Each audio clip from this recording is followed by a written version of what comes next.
오늘 본문이지요. 27절에서 29절 먼저 같이 함께 교독하고 말씀 나누십시다.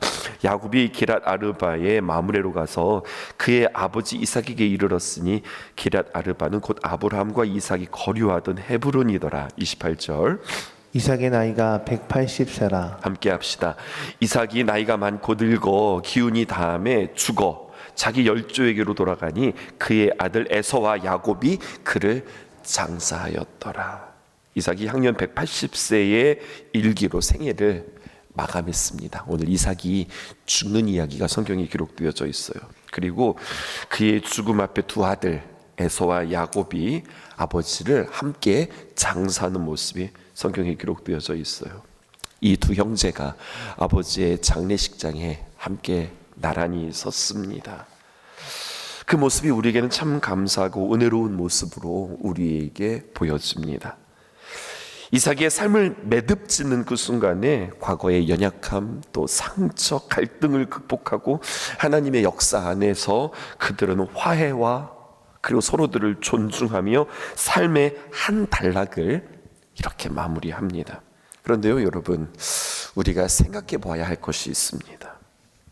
야곱은 고향을 떠나서 타지에서 약 20년의 세월들을 살았습니다. 그리고 거기에서 일가를 이루고 돌아왔습니다. 그러면 여러분, 한편 20년 동안 에서는 고향 땅에서 무엇을 했을까요?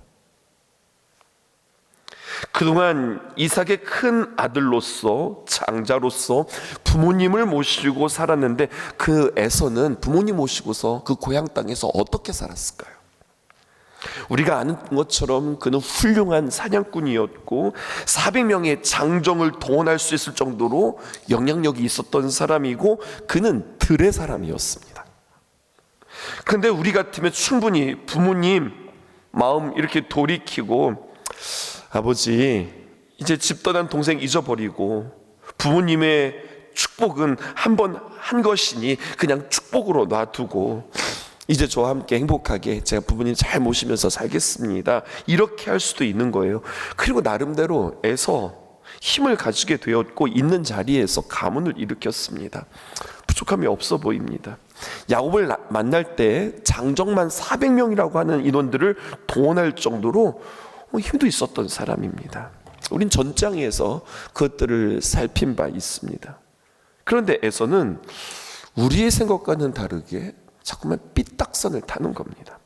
창세기 36장 1절에서 2절 에서 곧 에돔의 족보는 이러하니라. 2절 보니까요, 에서가 결혼을 하는 이야기가 나오는데 아내를 맞이하는 이야기가 나오는데 가나안 여인 중 헷 족속 엘론의 딸 아다와 히위 족속 시본의 딸 아나의 딸 오홀리바마를 자기의 아내로 맞이했다, 이렇게 기록되어져 있어요. 에서의 인생에 무언가 가야 할 길, 벗어나는 그 시기가 언제였는가? 우리는 그에게 결혼의 때를 보게 되었습니다. 에서는 그의 나이 40살에 결혼합니다. 아브라함이 아들 이삭을, 그러니까 그의 할아버지가 자신의 아버지를 결혼시킬 때 어떻게 했습니까? 자기 아들 이삭은 이 지역 사람과 결혼하면 안 된다고 하여서 자기의 종, 지금 아브라함이 이야기하는 거예요, 엘리에셀을 그 멀리 떨어진 자기 고향으로 돌아보내며 거기서 우리 아들 이삭의 아내감을 데리고 와라, 그렇게 해서 자신의 할머니 리브가를 데리고 온 겁니다. 왜 이렇게 결혼에 대해서 중요하게 여겼는가? 아내를 맞이한다고 하는 것, 결혼한다는 사실이 그 가정에서 얼마나 중요한가? 게다가 하나님의 약속이 함께하는 그 가정에 얼마나 중요한 문제인가? 이 아브라함은 이것을 굉장히 심각하게 생각했습니다. 왜냐하면 하나님께서 그 아브라함에게 주신다고 약속할 때에 어떻게 주셨냐면 그의 태를 통하여, 그의 씨를 통하여 하나님께서 이삭을 어떻게 주셨는지 아브라함은 정확하게 알고 있었기 때문에 그렇습니다. 아브라함은 생각했거든요. 아유, 괜찮습니다. 저는 제 가슴으로 낳은 종 엘리에셀 나 양자 삼고 살아가겠습니다. 아니라고 하셨어요. 그렇다면 애굽 종 하갈을 통해 얻은 이스마엘, 그거 내 자식처럼 내 씨로 여기면서 살겠습니다. 하나님, 아니라고 했습니다. 하나님은 어떻게든 남녀가 만나 한 몸을 이루는 그 법칙에 따라서 아브라함의 아내였던 사라를 통해서 얻는 아이여야만 한다. 이게 하나님의 계획이었습니다. 그만큼 자식을 낳는 것, 결혼이 그래서 중요한 것이었습니다. 그렇기 때문에 아브라함은 그 멀리 떨어져 있는 자기 고향 하란으로 자기 종을 보내어 가장 믿을 만한 종을 통해 데려온 여인 리브가였다고요. 에서가 그렇게 결혼했단 말이야. 자기 아버지가 그렇게 결혼했습니다. 그런데 지금 에서는 결혼할 때 아무렇게나 생각하는 거예요. 그냥 내가 좋은 대로, 내가 사랑하는 사람, 내가 좋은 사람 만나서 결혼하지. 주변에 있는 헷 족속의 여인, 그리고 히위 족속에 있는 여인 두 사람을 아내로 맞이합니다. 근데 그때부터 이 가정이 뭔가 문제가 발생하기 시작하는 겁니다. 질문해 볼게요, 여러분. 먼저 읽고, 창세기 27장 33절에서 35절 어떤 대목이냐면, 야곱이 그 에서의 축복을 빼앗는 이 장면입니다. 왜 이 부분을 중요하게 읽는지 한번 보세요. 이삭이 심히 크게 떨며 이르되, 깜짝 놀랐어요 아버지가. 그러면 사냥한 고기를 가져온 자가 누구냐? 내가 오기 전에 다 먹고 그에게 축복하였은즉 그가 반드시 복을 받을 것이니라. 34절 읽어봅시다. 에서가 그의 아버지의 말을 듣고 심히 크고 슬피 울며 아버지에게 이르되, 내 아버지여, 내게 축복하소서, 내게도 그리하소서. 35절, 이삭이 이르되, 내 아우가 와서 속임수로 내 복을 빼앗았도다. 아버지가 아들이 에서인 줄 알고 축복했는데 알고 보니까 야곱이었어요. 이 이야기 잘 아시죠? 질문하겠습니다. 에서가 야곱으로부터 장자권을 빼앗긴 이때는 결혼 전이에요, 결혼 후예요? 결혼 전이에요, 결혼 후예요? 결혼 전이라고 생각하는 많은 성도들이 계세요. 아닙니다. 결혼 후입니다. 확인해 볼게요. 지금 창세기 27장이죠. 창세기 26장 볼까요? 에서가 40세에 헷족 속 부에리의 딸 유딧과 헷족 속 엘론의 딸 바스맛을 아내로 맞이하였더니, 언제요? 창세기 26장의 이야기입니다. 그러자 그 결혼에 대해서 35절, 그들이 이삭과 리브가의 마음에 근심이 되었더라. 축복권을 빼앗긴 것이 결혼 전이에요, 결혼 후예요? 결혼 후. 결혼 후라고요. 아직 에서가 장자권을 잃기 전에, 아직 부모님의 축복이, 아버지 이삭이 축복이 자기인지 야곱인지 아직 모를 때였고, 이때만 해도 당연히 내가 복 받지 생각할 때였습니다. 자기가 하나님의 약속의 자녀라고 알고 있었다고요. 그런데 말입니다, 이렇게 함부로 결혼하면 안 되는 거 아닙니까? 그렇게 자기 할아버지가, 자기 아버지가 결혼이라고 하는 문제를 이렇게 중요하게 여겼다는 것을 분명히 알았을 텐데, 에서는 아무렇지도 않게 그 지역에 있는 여자들과 결혼해 버립니다. 우리에게 적용해 보실까요? 왜 우리가 하나님의 말씀을 이토록 붙잡고 이 새벽에 나와서 하나님의 말씀에 붙잡고 우리가 기도하고 어떻게든지 하나님의 말씀대로 살려고 하는가? 하나님은 인격적이시고 그 인격적인 하나님의 말씀을 따른 것만이 우리가 하나님의 사람으로서 살아가는 유일한 방법입니다. 우리는 신앙생활 가운데 이것도 되고 저것도 되고가 아니라 이것만이 유일한 방법입니다. 신앙에는 적당선이 없습니다. 중간지대가 없다고 여러분들에게 누누이 강조한 바 있습니다. 우리는 성경을 보면서, 아니 왜 야곱 그 사기꾼 같은 그놈을 하나님께서는 복 주시고 택하여 주시고 높여 주시는가? 우리는 의아해합니다. 에서처럼 남자답고 훌륭하고 그래도 책임감 있고, 왜 그럼에도 불구하고 왜 하나님께서는 자꾸만 야곱에게 편을 들어주시는가? 물론 하나님의 주권, 하나님의 계획도 있죠. 근데 에서는 억울하게 빼앗긴 것이 아니라, 오늘 성경을 보면 그 스스로가 모든 것을 가볍게 여기고 자기 스스로가 놓쳐버린 것 아닐까요? 그렇게까지 부모님이, 할머니, 할아버지가 조상 대대로 중요하게 여겼던 하나님의 언약의 가치를 그는 함부로 여겼다고요. 장자권이 그에게는 우스웠다는 이야기입니다. 그리고 나서 그는 뒤에 깨달았습니다. 우리 부모님이 야곱에게 너는 고향으로 가서 거기서 아내를 구하지 말고, 고향에 가서 아내를, 여기서 아내 구하지 말고 너 반드시 고향 가서 아내를 구하라고 하는 말을 듣자 그때 가서 에서가 후회합니다. 아, 이거 내가 잘못한 거구나. 결혼 이렇게 하면 안 되는 거구나. 내가 아내를 이렇게 구하면 안 되는 것이구나. 내가 내 뿌리에서 아내를 찾아야 되는 것이구나 깨닫습니다. 그리고 선택한 것이 오늘 3절입니다. 또 결혼하거든요. 3절 읽어보실게요. 시작. 또 이스마엘의 딸 느바요의 누이 바스맛을 맞이하였더니. 자기 씨 가운데서 찾는다는 게 누구를 찾은 거예요? 보니까 이스마엘. 나름대로 씨는 씨예요. 그런데 누굽니까? 바로 자기 삼촌이죠. 이스마엘은 아브라함이 애굽종 하갈을 통해서 나는 아들입니다. 그러니까 이스마엘을 찾아간 이유는 뭐예요?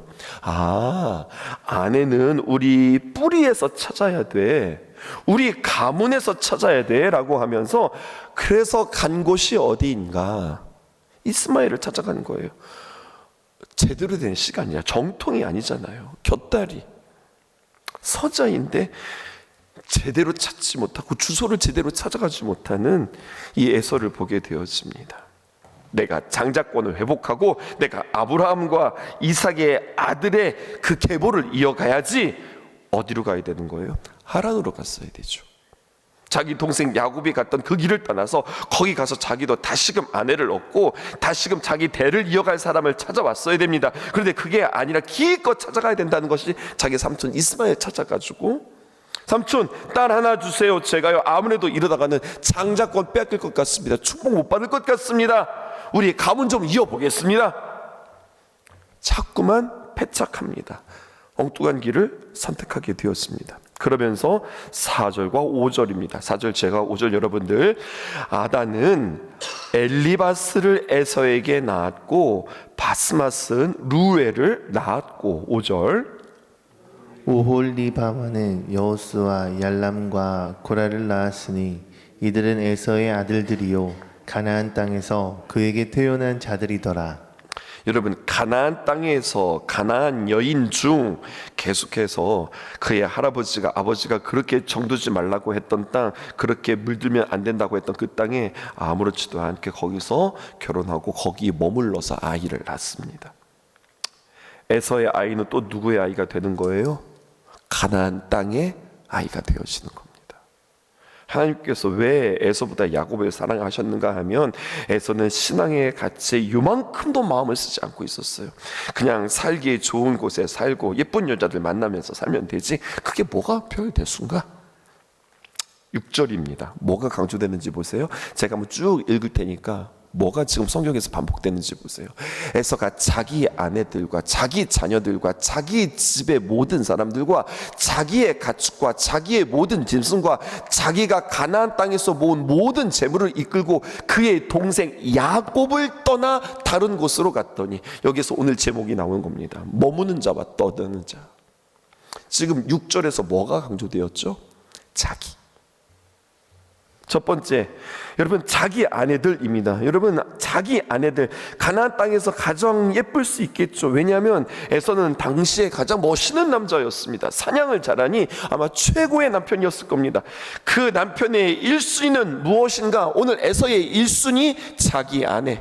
자기 아내가 맨 먼저 등장합니다. 계속 띄워주실까요? 그 다음 두 번째 관심사는 누구입니까? 띄워주시죠. 자기 자녀들입니다. 세 번째, 자기 집의 모든 사람, 즉 종들입니다. 자기 부하들, 자기 친구들, 자기 이웃들, 내 사람이라고 말할 수 있는 사람들. 네 번째는 무엇일까요? 자기 가축들. 열심히 가축을 길러냈을 겁니다. 목축하는 사람이니까 얼마나 그 가축에 대해서 힘을 썼을까요? 게다가 그는 사냥꾼이었습니다. 동물을 잘 다룰 줄 아는 자였습니다. 다섯 번째, 자기가 가나안 땅에서 모은 재물, 그러니까 에서는 이해가 안 되는 거예요. 이 좋은 가나안 땅을 왜 자꾸 떠나라 하는지, 이 좋은 땅에서 왜 자꾸 버리라고 하는지 이해가 안 되는 겁니다. 거기서 결혼도 하고 거기서 아기도 낳고 거기서 재물도 모으고, 그러니까 가나안 땅이 그에게 아무렇지도 않은 겁니다. 그가 모든 것을 가지고 어떻게 합니까? 그의 동생 야곱을 떠나 다른 곳으로 갔다. 왜 갔습니까? 그 7절 이렇게 기록되어져 있어요. 두 사람의 소유가 풍부하여 함께 거할 수 없음이러라. 그들이 거주하는 땅이 그들의 가축으로 말미암아 그들을 용납할 수 없었더라. 여러분 이거 뭐 생각나십니까? 비슷한 장면 생각나지 않으십니까? 똑같은 상황이 있었습니다. 어떤 상황이었죠? 맞습니다. 아브라함과 롯 이야기 말입니다. 아브라함과 롯이 서로 가축이 많아서 한 곳에 이를 수 없었습니다. 그런데 서로 땅을 택해야만 했을 때 누가 더 멋진 선택을 합니까? 아브라함이었습니다. 어떻게 했죠? 아브라함이 뭐라고 했어요? 네가 정해라. 네가 우하면 내가 좌하고 네가 좌하면 내가 우하리라. 그러자 롯이 선택합니다. 어디를 선택합니까? 소돔과 고모라. 딱 보기에 그 땅 하나님의 약속과는 전혀 상관없이 딱 보니까 그 땅은 애굽과 같았다. 그 땅은 마치 자기가 생각하는 에덴과 같았다. 여러분 그래서 그는 그 소돔과 고모라를 선택했고 아브라함은 선택하지 않은 땅을 갔습니다. 그래서 아브라함이 남았던 땅이 어디였냐? 헤브론입니다. 헤브론이라고 하는 땅에 각주가 붙어 있었습니다. 하나님과 교제하는 자리 헤브론, 마므레의 상수리 나무, 열정적으로 하나님 앞에 예배했던, 하나님과 친밀했던 자리, 아브라함의 선택이었다고요. 자, 에서 이야기로 돌아와 볼까요? 에서는 어떻게 합니까? 에서는 떠납니다. 에서는 왜 떠나는가? 그 땅을 내어주고 왜 떠나는가? 그동안 야곱이 벌어온 올 만한 돈 벌어 올 동안, 자녀들이 만들어 올 동안 에서는 거기서 땅에서 털을 잡고 있었는데 그 땅을 쉽게 내어주고 약속의 땅을 내어주고 그는 어디로 갑니까? 8절입니다. 이에 에서는 에돔이 세일산에 거주하니라. 산에 거주하는 게 평지보다 훨씬 더 불편했을 텐데요. 지금 땅이 훨씬 더 좋았을 텐데요. 그 많은 아내와 자녀와 가축과 짐승을 데리고 다 산으로 들어갑니다. 왜 그랬을까요? 왜 에서는 이렇게 자처해서 평야를 버리고 산으로 들어갔을까요? 야곱을 위해서 그랬을까요? 야, 너 평지에서 살아라. 형이 어려운 산지에 가서 살게. 아니요. 에서는 하나님의 대를 이어가는 하나님의 말씀에 붙잡힌 그 인생 관심 없었어요. 내가 좋은, 나한테 어울리는, 내 취향에 맞는, 내 기분에 맞는 그것을 선택하여서 갑니다. 목사님 어떻게 그렇게 이야기하실 수 있죠? 동그라미 쳐보실게요. 에서 동그라미, 에돔 동그라미, 세일 동그라미. 여러분 딱 보시면 잘 모르실 거예요. 근데 이 세 말이 다 같은 말입니다. 에서, 에돔 다 무슨 뜻이냐? 붓다라는 뜻입니다. 세일이라고 하는 말도 붉은 염소 털이라고 하는 말입니다. 그러니까 에서, 에돔, 세일 다 같은 말인데 에서는 자기에게 어울리는 붉은 땅, 붉은 염소의 털 같은 그 땅을 떠나 그곳을 향하여 갔다. 자기 취향, 자기 생각, 자기에 맞는 곳으로 갔다. 이렇게 해석해 보면 어떨까요? 반면 여기에서 대조되어지는 야곱은 어떻게 살았습니까? 단 한 번도 자기 취향대로 살지 않았습니다. 야곱은 어떻게 살았는가? 왜 야곱이 하나님께로부터 사랑을 받았는가? 창세기 32장을 볼까요? 야곱이 가나안 땅으로 돌아올 때 왜 돌아왔죠? 우리 그거 엄청 강조했는데요. 하나님이 오라고 그랬습니다. 야곱은 자기 취향대로 살지 않았습니다. 하나님이 돌아가라고 한 그 땅을 돌아가면서 어떻게 했습니까? 32장 26절에 있는 말씀. 그가 이르되 날이 새려하니 나로 가게 하라. 야곱이 이르되 당신이 내게 축복하지 아니하면 가지 아니하겠나이다. 야곱이 이스라엘이라고 하는 이름을 받았던 그 순간 어떻게 합니까? 밤새 씨름하며 당신이 나에게 복을 주시지 않으면 내가 가지 않겠습니다. 철저하게 하나님의 복을 구한 사람, 철저하게 내 있는 모습, 내 취향대로 살아가지 않고 그것에 관심이 없고 하나님, 나는 하나님이 복을 주어야만 나는 사는 사람입니다. 여러분 이것을 가지고 씨름했던 사람, 그 씨름의 결과 에서와 야곱이 화해하는 그 하나님의 은혜를 경험했던 그 야곱, 이게 무엇일까요? 우리의 자녀가 만약에 내가 보기에 멋있고 이 세상에서 높임을 받고 이 세상에서 잘 나간다고 여러분 만족할 수 없을 겁니다. 마음 놓을 수 없을 겁니다. 오늘 어린이날인데 중요한 것은 우리 아이들의 마음속에, 우리 자녀들 속에 하나님을 향한 열정, 하나님의 은혜에 대한 사모함, 하나님이 복 주셔야 내가 제대로 삽니다라고 하는 그 하나님의 귀한 가치들을 그 아이들에게 심겨주는 것. 어린이날이라고 에버랜드 가고 레고랜드 가고 아이들과 즐겁게 노는 것뿐만 아니라 다시 한번 그 아이들을 정말 사랑한다면 그 아이들에게 무엇을 가르쳐주고 우리 자녀들에게, 자손들에게 무엇을 심겨주어야 할까, 이것을 위해서 오늘 이 아침 기도할 수 있었으면 좋겠습니다. 사모하는 영혼, 줄인 영혼에게 반드시 만족함을 주시는 하나님, 애통하는 자에게 하나님께서 복을 주시는 그 하나님, 좋은 것을 허락해 주시는 하나님, 하나님의 선하심, 하나님의 완전하심, 하나님의 인자하심, 하나님의 영원하심을 사모할 줄 아는 우리 귀한 자녀들로, 또 우리들도 그렇게 살아가야 되겠고요. 그러한 저와 여러분들 되기를 주님의 이름으로 축복합니다. 기도하겠습니다. 우리 보좌 앞에 모였네. 함께 주를 찬양하며